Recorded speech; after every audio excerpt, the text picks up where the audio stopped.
Okay?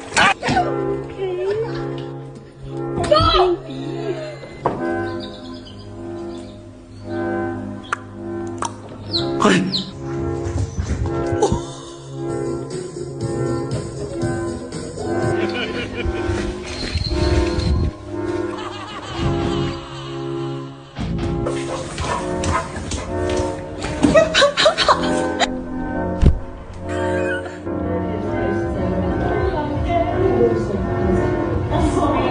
The person I'm connected to the most is Aisha. But I need to learn how to be open more, and that's what I'm going to do today.